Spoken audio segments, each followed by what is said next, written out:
Sekitar bulan Mei tahun 2016, saya diterima kerja sebagai Quality Control QC produk mebel rotan pada sebuah perusahaan furniture yang beroperasi di Cirebon. Hari pertama kerja, saya bertemu dengan karyawan senior asal Jepara, Jawa Tengah, sebut saja namanya Mas J. Setelah seharian bekerja, sekitar jam 5 sore Mas J mengajak saya pulang. Saya diberitahu Mas J bahwa untuk tinggal di Cirebon, sudah disediakan mes oleh perusahaan. Saat itu saya pulang membonceng sepeda motor Mas J. Ternyata lokasi mes cukup jauh dari lokasi pabrik, sekitar 10 km lah. Lokasi mes berada di dekat kota Cirebon, namanya Perumahan Saputra. Setelah melewati pos Satpam, kami memasuki wilayah perumahan. Perumahan ini sebenarnya bangunannya cukup modern namun lokasinya seperti bekas rawa-rawa dan lumayan gelap. Kami terus memasuki perumahan dan melewati semacam tanah kosong yang terdapat banyak pohon mangga. Saat motor kami melewati tanah kosong, samar-samar saya melihat seperti orang lagi merayap di tengah jalan. Saya bermaksud memberitahu Mas J, namun saya urungkan niat karena sesuatu yang merayap itu tiba-tiba hilang.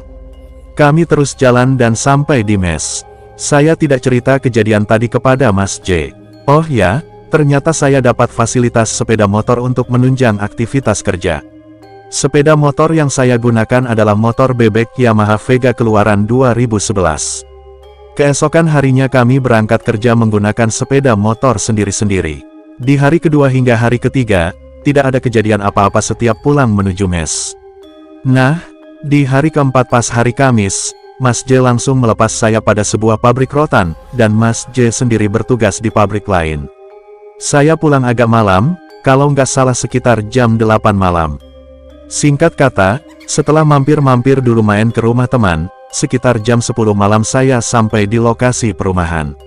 Malam itu malam Jumat dan gerimis rintik-rintik. Melewati pos Satpam, terlihat sepi, tidak ada satu orang pun di sana. Pelan-pelan saya mengendarai motor, pas sampai di pinggir tanah kosong, HP saya berbunyi.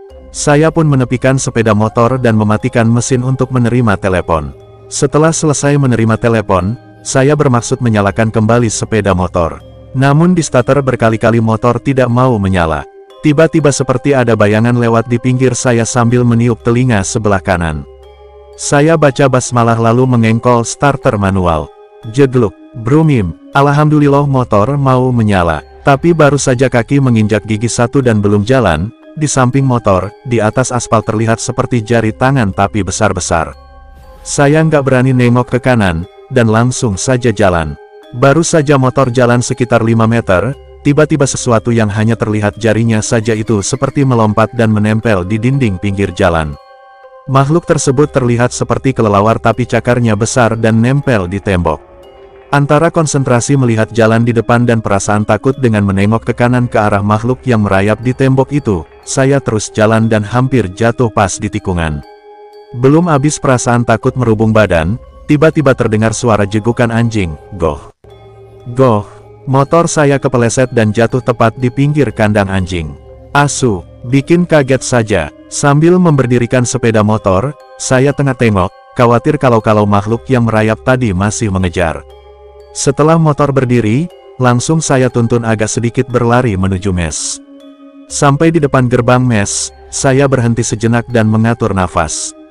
Dalam hati berkata, sial amat malam ini. Udah dicegat makhluk merayap, malah dibikin kaget sama anjing. Tapi alhamdulillah, sampai sekarang saya tidak pernah ketemu lagi dengan makhluk tersebut. Mungkin mereka cuma mau menyapa saja.